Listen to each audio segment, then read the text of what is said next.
Can you imagine having to leave your home in the middle of the night with your children, leave your clothes behind, your furniture, your cars, your money, your bank accounts? It's a story of a family who suffered great persecution and genocide in the country of Azerbaijan. And so they moved to Volgograd, Russia, where they are bullied and threatened. How do those individuals survive that?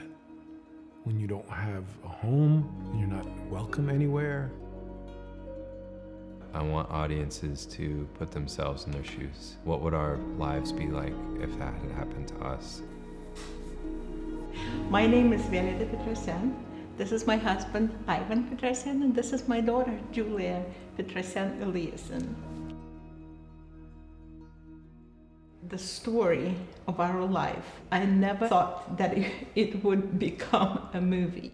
The feeling that we had when we first left home in Azerbaijan, in Baku, is very difficult to describe, but mostly it's probably fear. They ended up in Volgograd, Russia, and we were ministering at a church at the time, so they became a part of the church. I thought, oh my goodness, this story needs to be told. I realized that even though this film is set 30, 35 years ago, that it's a story for today. There was a lot of fear and there was a lot of adversity that they had to get through just to survive. We were bullied for being Armenians, and we would hear it every day from children and from the adults.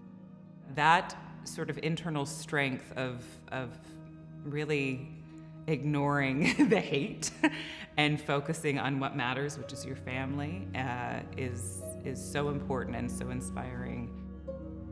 You know, the strength of the family is our connection to each other and taking care of each other.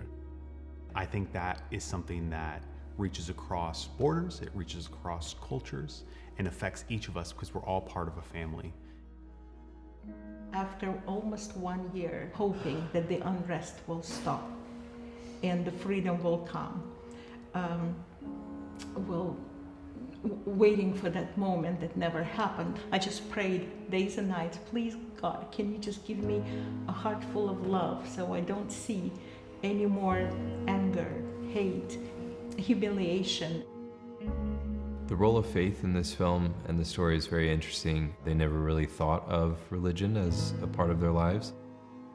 I felt like this church was a place for us to be. It was a place filled with love and acceptance. They fell in love with these people and decided, hey, you know, if this faith has been transformative for you, maybe it could be for me as well. This story is not only a story about the adversity that the Petrosyans overcame, but it's a story of all the people along the way that helped them and the people that showed compassion to them along the way. The Armenian plight has not been very discussed, I think, and talked about openly. The word refugee, that means you are deprived of everything that belonged to you in the past.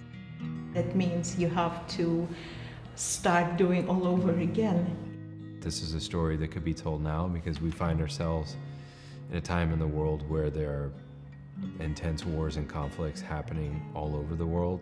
I'm so grateful that this movie is coming to an existence and is telling our life story, which probably mirrors thousands of other life stories, and we're happy to be in all of it as a tool to bring that message of hope and love. There are people that are living under some pretty difficult situations that deserve a second chance.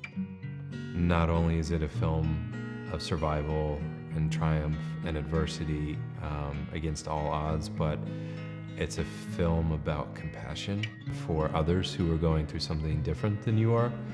I hope when audiences see this film, it helps humanize displaced people, and I hope the audience can find themselves in one of us and realize that all those thousands and millions of people who are driven out of their homes are people just like you and I.